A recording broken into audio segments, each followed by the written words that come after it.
Boom boom বাঁচাও, broom পড়লো, broom পড়বে, বাঁচাও।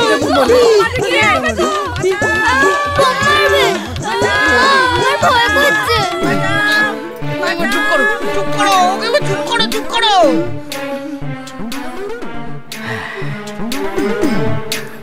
ও কাকিমা, চেঁচিও না, ভয় নেই। যে আমার পেছনে তাড়া করে আসছিল সে বাড়ি চিনতে না পেরে পালিয়ে গেছে, আর বোম মারবে না। ও কাকিমা গো, তোমাদের শহরটাকে না খুঁড়ে খুঁড়ে প্রণাম। ঢং করছিস কেন? কি আছে বল? কি হলো না তাই বলো। প্রথমত এই বাড়ি থেকে বেরোলাম, বেরিয়েই ভাবলাম এই যা, এবারে ঠিকানাটা তো নেওয়া হলো না। তখন ঠিক করলাম রাস্তার মোড়ে বোর্ড থাকে না, ওই দেখে ঠিকানাটা লিখে নেব। আর সত্যি সত্যি ঠিকানার লেখা বোর্ডটা পেয়েও গেলাম। কাগজ তো আমার পকেটেই থাকে, কিন্তু কলম। ও দাদা, ও দাদা শুনছেন?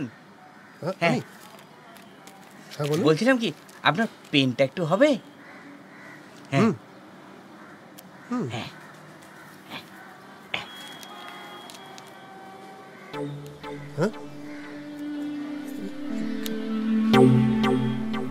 ভাই, আপনি এটা কি লিখছেন? আমি?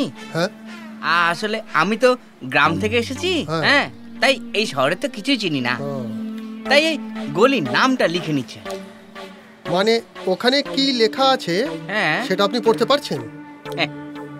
আরে দাদা, পড়তে না পারি তো কি হয়েছে, আমি ওই এবিসিডি গুলো জানি তো, ওই যা যা লেখা রয়েছে তাই তাই লিখে নিচ্ছি।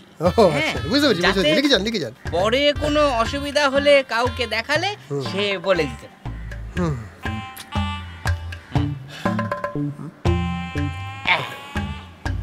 ধন্যবাদ পেনটা দেওয়ার জন্য। আচ্ছা, ঠিক আছে।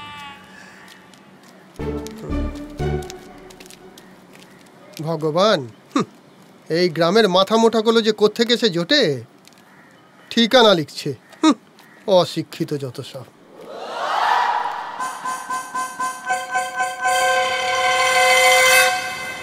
বাবা, কত গাড়ি! হ্যালো, আমি রেডি হয়ে গেছি।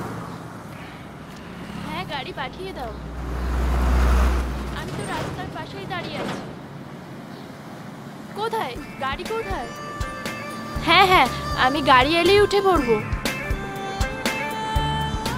আরে বাবা, চিন্তা নেই রে, পৌঁছে যাব। হ্যাঁ, রাখছি।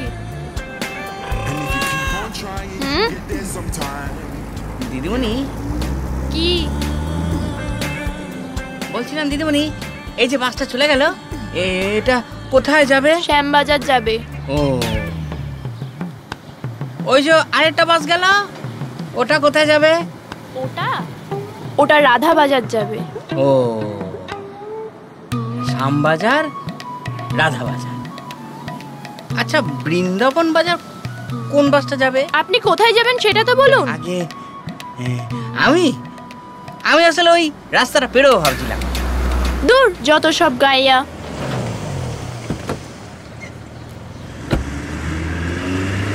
বাবা, শহরে মেয়েগুলো কি চালাক, দেখেই বুঝে গেল গাইয়া মাল।